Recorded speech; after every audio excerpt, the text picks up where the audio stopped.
I will say things to avoid getting me. And you can say this about anybody with cancer because cancer treatments have give problems with eating. Okay, so don't try to buy people food. Food is a very personal thing, especially to me, because when somebody tries to help you with that, it's not very rarely, even if the person knows you well, will they get that right. You may not be in the mood to eat something even if you're well, much less if you're going under treatments. I may not know what I can eat today and tomorrow. It changes every day. So don't buy someone food. That's not a good gift. And neither is things like a ticket to an event where they have this weekend to go to the event, because things change day to day. I might feel up to something one day, and the very next day, or even the next 5 minutes, it may be off the table. So to lock me into a set constraint of times where I'm forced into doing something, then it's not a good thing to get somebody, or a good way to help them. You want to keep free range ability and free schedule for that person, because every day is different from the next. So stay away from things that are set in stone for time. Um, Also, stay away from too much personal beauty and vanity items and things of that nature, because, as far as the hierarchy of human needs in a cancer patient, I don't really care any. I mean, I do care about my appearance very much so, even with cancer, but I don't really put that high up on my hierarchy of needs right now, because I'm trying to simply survive, much less put on my makeup or look good. Um, keeping the options open is what's important here. So good things to get somebody, or good things to do rather, are offering help that is free and fluid. So, a good thing to do is remind somebody that you're always there for them. If they need to speak with you at any time, if they need to vent, if they need to cry, if they need to bounce an idea, remind them that you're available. Remind them that it's okay to talk to them about anything. But also remember that if what you're saying to them isn't true, then don't offer it. If you're not equipped as a person to handle hearing some things that a person with cancer may tell you, then don't offer it. A lot of friends and family are very emotionally invested in a person because they may be in a relationship with them. It may be your parent, it may be your sibling, your best friend, your boss, whatever. So if you're not ready to hear some dark things and some experiences somebody's going through, then don't offer it. Keep it realistic with yourself.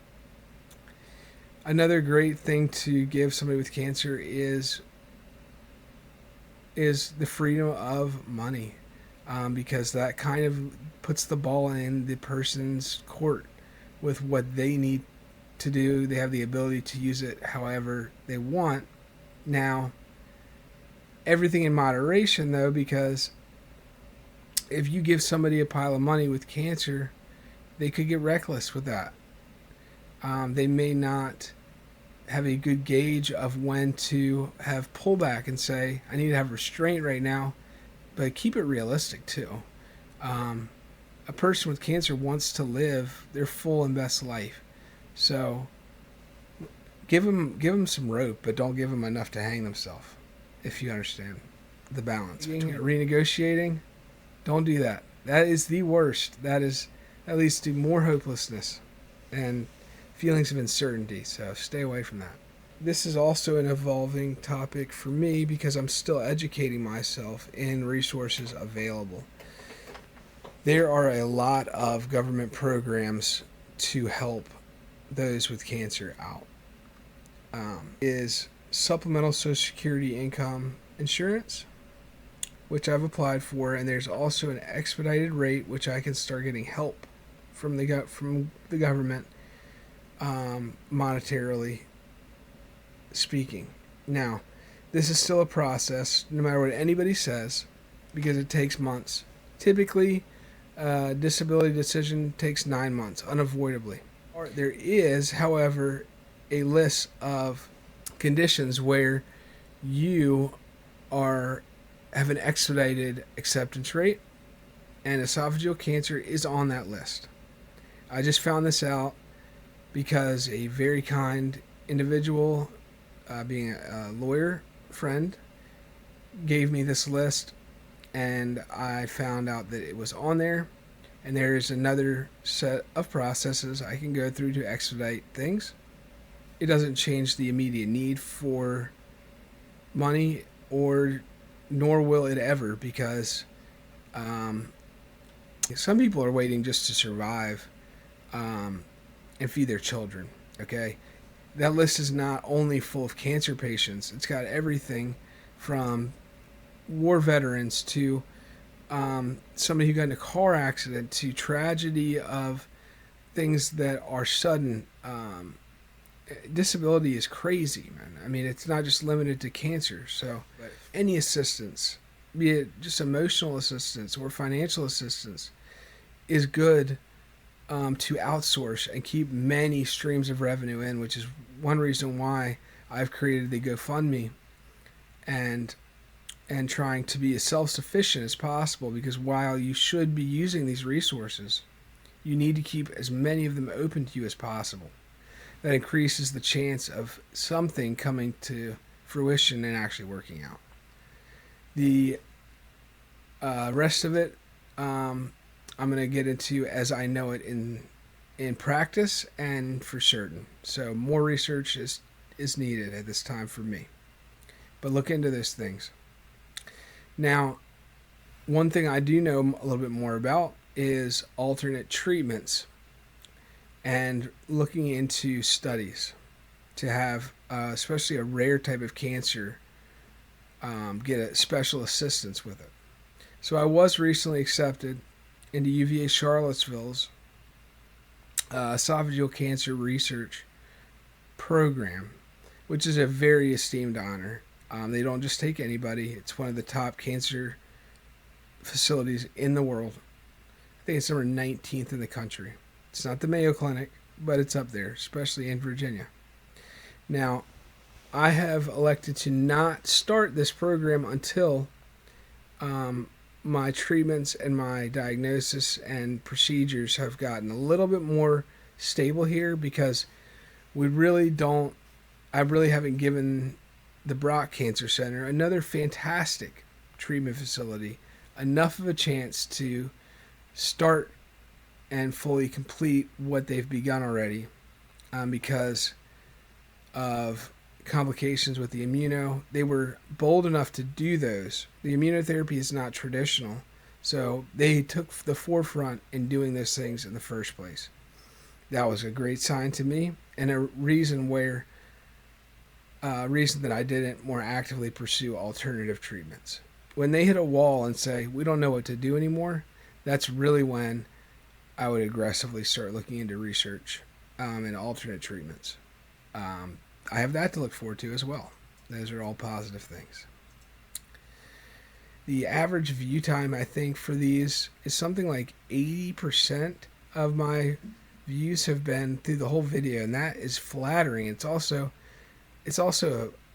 not normal for YouTube. Most people spend 30 seconds to a minute on a video, whereas my vlogs, people are watching them. That's I can't say thank you enough for actually putting the time in, listening to my full thought, because apparently what I'm having to say is making sense to people, and that's good. Also, a huge thanks to everyone who has donated so far on my GoFundMe. I've had some incredible donations. I had a $500 donation recently. I'm at $1,800, close to $1,900 already raised in 2 weeks, and I'll be starting to see some of that money soon, short time. That money is going only to me. GoFundMe takes a very small processing fee, so don't be afraid that it's getting stuck in a middleman situation where I won't see it all, because it all goes to me. So thank you very much to all of those who may donate in the future and who have donated. I really appreciate it. Don't feel like you have to donate, but it really is appreciated. And I want to show recognition to those who have. So thank you so much for that. So that's kind of where we're at right now. As far as what's next for me, I have chemo for certain and labs coming up next week. Go from there. On the next vlog, I want to talk a little bit more about the cancer resources that are available. Something I've been speaking to with people on Nextdoor, some other survivors actually, are things like meditation groups available on Zoom from the Mayo Clinic. They offer a fantastic one. I'll be once again talking more about this next vlog, and other resources and specific links to get there. So look forward to that. I do want to mention some other cancer survivor stories. There's been a lot of people in my life with cancer, and it's important to show them recognition, and also for people like me who currently have cancer to learn from them. So I think those are all still good things to talk about. So we can look forward to that next time. And once again, the GoFundMe link for support will be in the description beneath the video. And please subscribe to the channel. I will be uploading YouTube vlogs here, hopefully about many more subjects. But while I'm going through this fight, this is the only true battle right now that is important to me, because without my health, the rest just doesn't matter at this time. So right now, this is what the channel is about. Eventually, I want to start talking more about business, personal growth, and maybe even have guests on, and we'll transition as time passes. But as many say who are going through any kind of trauma, one thing at a time, one day at a time. And I like to live my life that way. So in closing, thank you very much. Thank you for your patience, your time, your donations, and God bless you all.